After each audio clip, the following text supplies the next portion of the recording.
Nous sommes à peu près à 18 000 cas au total depuis le début de l'année, en sachant que l'année dernière, en 2022, on était autour de 14 000 quelque chose, et là, on est autour de 18 000 au mois d'août.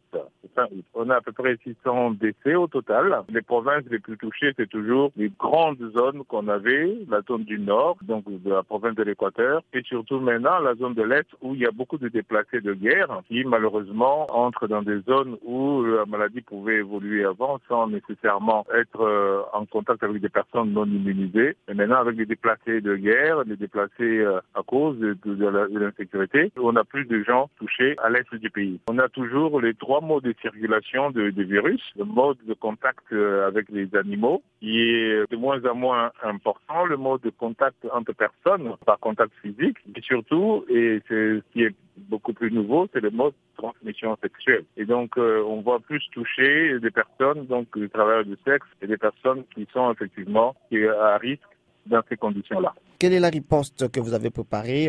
Quels sont les moyens que vous avez mis à la disposition pour... Alors la réponse, vous savez, la RDC est habituée à gérer les épidémies. Donc nous avons toutes les équipes qui sont mobilisées pour cette riposte-là. Nous avons aussi reçu tous les experts de CDC Afrique qui sont ici avec nous. Et on a 3 niveaux. Le premier niveau, c'est l'information, parce que c'est quand même une maladie infectieuse, donc une maladie évitable. Donc c'est l'information. Donc on a une grosse campagne d'information qui est organisée, qui est en train de se mettre en place. Deuxième mode, nous avons lancé nos relais communautaires, c'est-à-dire les travailleurs communautaires qui, pour faire une recherche active des cas d'ailleurs, si nous signalons beaucoup de cas, c'est parce que nous les recherchons activement. Vous savez, il y a des pays qui ont dit qu'ils n'avaient pas de cas, mais dès lors qu'ils ont commencé à chercher, ils en ont trouvé. Mais nous, comme on cherche activement les cas, effectivement, on les notifie et donc on le fait. Le troisième mode, c'est les vaccins, bien sûr, qu'on n'a pas encore reçus. Et donc, on devrait vacciner aussi les gens. Bien entendu, après, c'est la prise en charge des malades. On parle de 6 à 10 millions de dollars que les gouvernements ont mis à la disposition de cette riposte.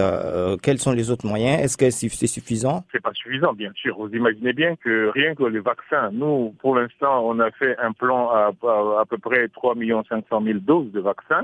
Et rien que ça nous amène à plusieurs centaines de millions de dollars, connaissant le prix de la dose de vaccin qui est très élevé, autour de 600 millions de dollars. Donc vous comprenez que ça, c'est pas la charge de la RDC seule.